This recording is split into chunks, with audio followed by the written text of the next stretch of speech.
نحمده ونصلی علی رسول الکریم اما بعد۔ صحیح البخاری کتاب الصلاۃ باب نمبر 16، باب من صلی فی فروج حریر ثم نازعہ۔ باب ہے اس آدمی کے متعلق جو نماز پڑھے ریشم کے کوٹ میں، ثم نازعہ، پھر نماز کے بعد اس کو اتار پھینکے۔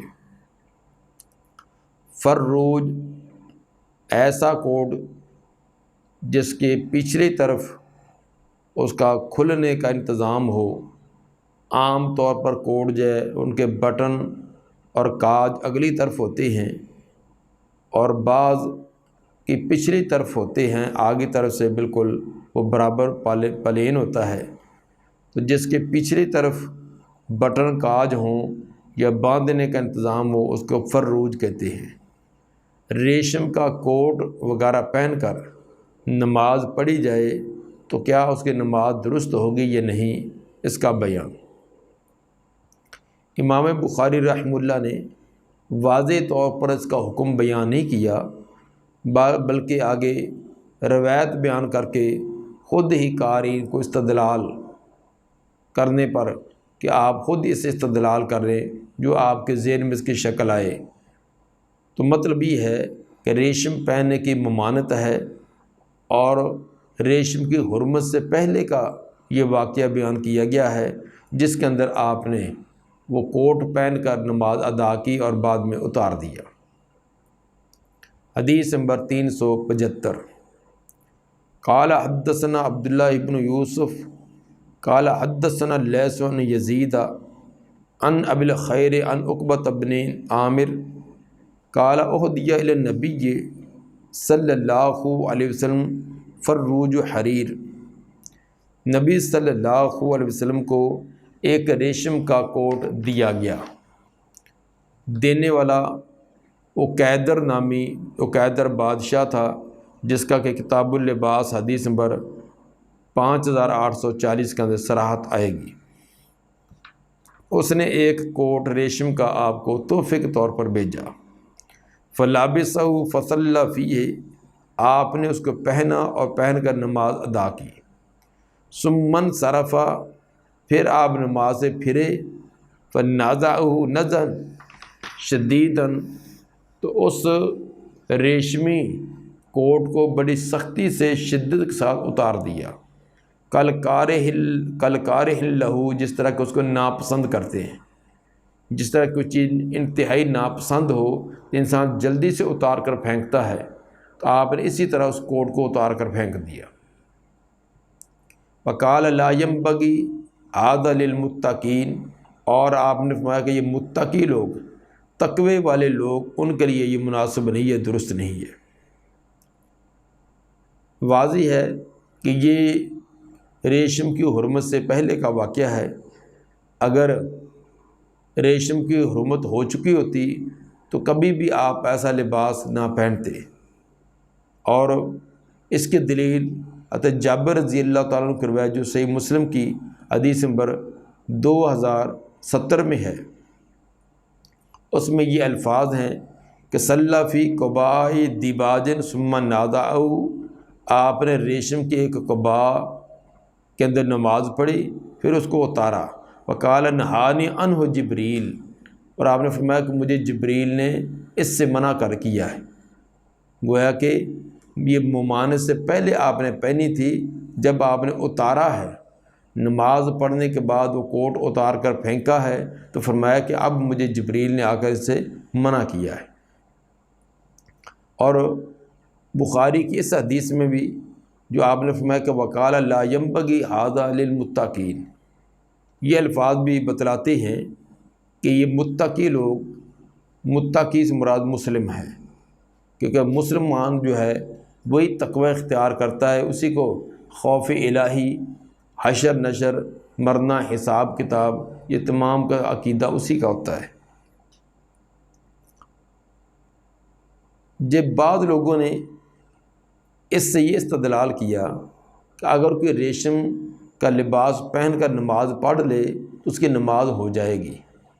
وجہ یہ ہے کہ آپ نے جو ریشم کا کوٹ پہن کر نماز ادا کی تھی، آپ نے اس کو دہرایا نہیں ہے، نماز کا اعادہ نہیں کیا۔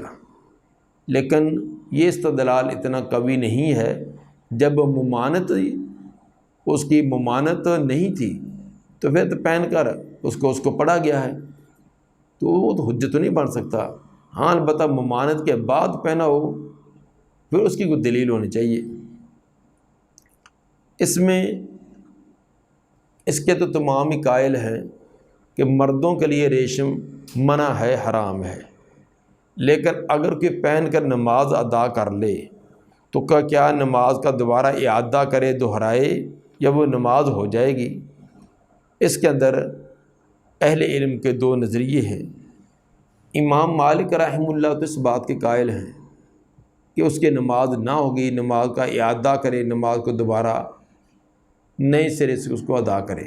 پہلی ریشم پہن کر جو نماز ادا کی وہ نماز کا عدم ہے، لیکن جمہور علماء اس بات کے قائل ہیں کہ نماز تو اس کی ہو جائے گی، باقی ریشم پہننے کا گناہ یہ الگ ہے۔ ریشم پہن کر جو اس نے نماز ادا کی ہے، یہ ریشم پہننے کی غلطی اور گناہ اپنی جگہ، لیکن فی نفسی نماز کا فریضہ ساقط ہو جائے گا۔ یہ ایسے ہی ہے کہ جیسے احرام کی حالت میں سلا ہوا کپڑا یہ پہننے کی ممانت ہے، لیکن اگر کوئی سلا ہوا کپڑا پہن کر نماز ادا کر لے گا تو نماز کا اعادہ کرنے کی ضرورت نہیں، نماز ہو جائے گی۔ باقی سلا ہوا کپڑا پہننے کا غلطی اس کی الگ ہے، جس کا اس کو کفارہ دینا پڑے گا۔ امام بخاری کا رجحان بھی اسی طرح محسوس ہوتا ہے کہ اگر کوئی ریشم کا کپڑا پہن کر نماز ادا کر لے تو نماز کا فریضہ ساقط ہو جائے گا، باقی ریشم پہننے کا گناہ، غلطی اس کی اپنی جگہ، وہ الگ ہے۔ باب نمبر 17، باب الصلاۃ فی الثوب الاحمر، باب ہے کہ سرخ کپڑے کے اندر نماز ادا کرنا۔ سرخ کپڑا عام طور پر یہ عورتوں کے پہننے کے لیے استعمال ہوتا ہے، خصوصاً آج کے دور میں، اور دلہن وغیرہ کو پہنایا جاتا ہے۔ تو یہ اپنے اپنے معاشرے اور اپنے اپنے علاقے کی کچھ رسومات، کچھ یہ انداز ہوتے ہیں۔ تو ہمارے ہاں اگر سرخ لباس جو ہے وہ دلہن کو پہنایا جاتا ہے تو بعض علاقوں کے اندر دوسرے کلر جو ہے وہ پہنائے جاتے ہیں۔ اسی طرح آج اگر یہ ہے تو آج سے کچھ صدیاں پہلے کا اگر ماحول کو دیکھا جائے تو اس کے اندر یقیناً اس کے اندر ترمیم و تبدیلی ہوگی۔ تو بہرحال نبوی دور کے اندر سرخ لباس مردوں کے لیے پہننے کی ممانعت نہ تھی، اس کا جواز تھا۔ آپ نے خود سرخ لباس پہنا ہے، لیکن شرط یہ ہے کہ وہ عورتوں کے مشابہ نہ ہو اور غیر مسلموں کے مشابہ نہ ہو۔ وہ سرخ لباس عورت کے مشابہ نہ ہو، اس کا ڈیزائننگ، اس کی کٹائی، اس کی کڑھائی اور بالکل رنگ عورتوں والا ہی ہو، یا غیر مسلموں کے مشابہ ہو، یا اسی طرح سرخ رنگ جو معصفر بوٹی کے اندر رنگا ہو، اس کی ممانعت ہے۔ اس کے علاوہ باقی اگر سرخ ہے، اگر سرخ داڑیاں تو پھر تو اس میں کوئی قباحت نہیں ہے۔ اگر کلی طور پر بھی سرخ ہو لیکن عورتوں سے مشابہت یا غیر مسلموں سے مشابہت نہ ہو تو اس طرح کے لباس پہننا مردوں کے لیے جائز ہے۔ حدیث نمبر 376، قال حدثنا محمد بن عرعرہ قال حدثني عمر بن ابی زائدہ عن عون بن ابی جحیفہ عن ابیہ قال رأیت رسول اللہ صلی اللہ علیہ وسلم فی قبۃ حمراء من آدم۔ ابو جحیفہ رضی اللہ تعالیٰ عنہ فرماتے ہیں میں نے نبی صلی اللہ علیہ وسلم کو دیکھا فی قبۃ حمراء، سرخ خیمے کے اندر، من آدم جو کہ چمڑے کا تھا، چمڑے کا بنا ہوا سرخ رنگ کا خیمہ تھا، اس کے اندر آپ تشریف فرما تھے، آرام فرما تھے، میں نے دیکھا۔ ورأیت بلالا آخذ وضوء رسول اللہ صلی اللہ علیہ وسلم، اور میں نے حضرت بلال رضی اللہ تعالیٰ کو دیکھا، وہ نبی صلی اللہ علیہ وسلم کے وضو کا بچا ہوا پانی لیے ہوئے تھے۔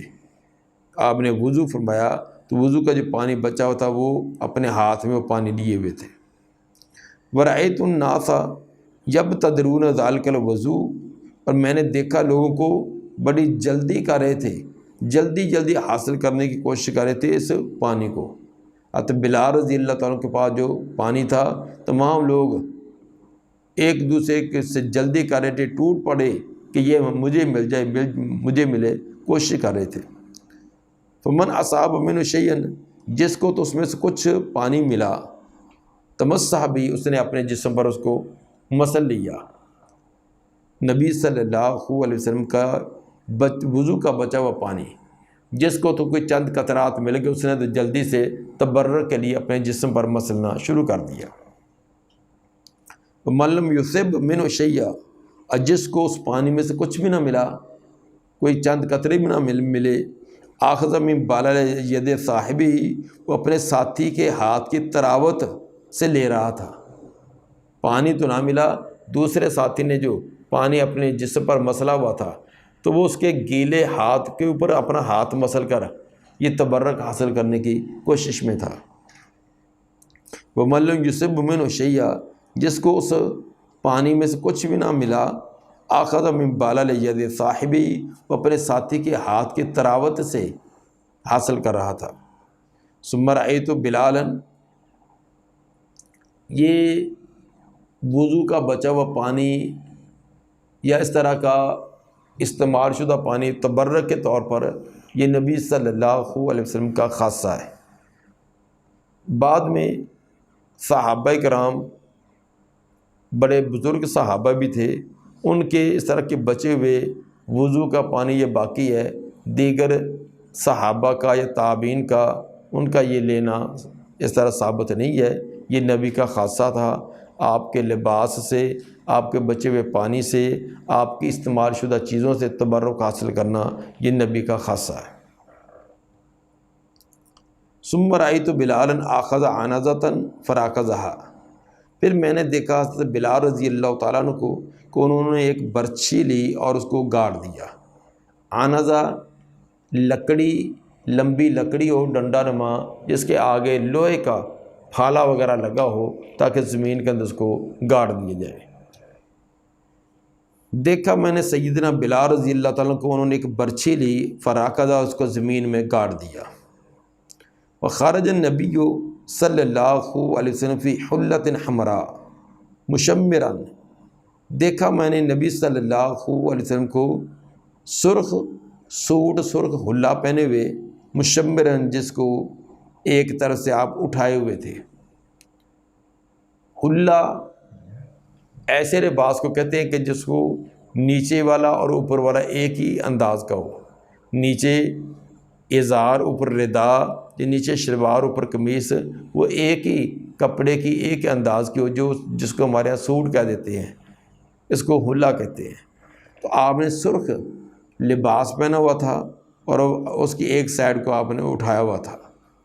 صلی علی العنزۃ بالناس رکعتین، اور پڑھائی آپ نے اس برچھی کی طرف رخ کر کے لوگوں کو 2 رکعتیں، چونکہ وہ برچھی جو ہے وہ سترے کے طور پر قبلے کی سمت آگے گاڑی ہوئی تھی، تو آپ نے اس کی طرف رخ کر کے اس کو سترہ بنا کر 2 رکعتیں لوگوں کو پڑھائیں، سفر کی، مسافر کی جو قصر نماز ہوتی ہے وہ ادا کریں۔ ورأیت الناس والدواب یمرون من بین یدی العنزہ، راوی کہتے ہیں کہ میں نے دیکھا لوگوں کو بھی اور جانوروں چپائیوں کو بھی گزر رہے تھے اس برچھی کی اگلی طرف سے، جس برچھی کو آپ نے سترہ بنایا ہوا تھا اس کی اگلی طرف سے لوگ بھی آگے سے گزرتے جا رہے تھے، اور کوئی مال مویشی وہ بھی گزرتے جا رہے تھے۔ اس سے ثابت ہوا، ایک تو امام بخاری رحمہ اللہ کا جو استدلال ہے کہ خرج نبی صلی اللہ علیہ وسلم فی حلۃ حمراء، سرخ آپ نے یہ لباس پہنا ہوا تھا، تو ثابت ہوا کہ سرخ لباس کا پہننا یہ درست ہے۔ بعض لوگوں نے اس کی یہ توجیہ کی کہ سرخ سے مراد سرخ داڑھیوں والا، اس کے لیے انہوں نے ابو داؤد کی حدیث نمبر 4069 اس کو حجت و دلیل کے طور پر پیش کیا ہے کہ جس کے اندر یہ لفظ ہے کہ کانت حلتوں من برود فی خطوط حمر، آپ کا جو حلہ تھا اس کے اندر سرخ رنگ کی دھاریاں تھیں، اس کے اندر لکیریں تھیں۔ لیکن یہ روایت سند کے اعتبار سے اس کے اندر کلام ہے۔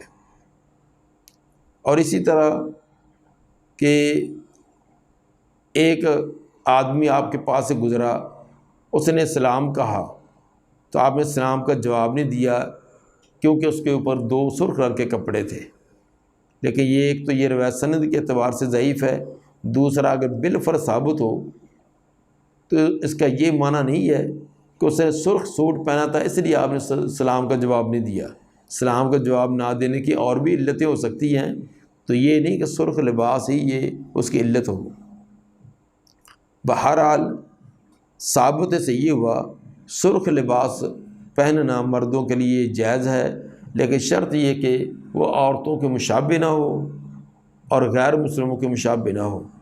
اور اسی طرح معصفر بوٹی ایک خاص رنگ ہوتا ہے، اس رنگ کا رنگا ہوا کپڑا اس کے پہننے کی ممانعت ہے، اس لیے کہ یہ یا تو عورتوں کا خاص رنگ تھا یا غیر مسلموں کا یہ خاص رنگ تھا، ان کے خاص جوگی قسم کے لوگ اور خاص اس جو مذہبی لوگ تھے وہ اس طرح کے لباس پہنتے تھے، اس لیے اس مشابہ سے روکا گیا، منع کیا گیا۔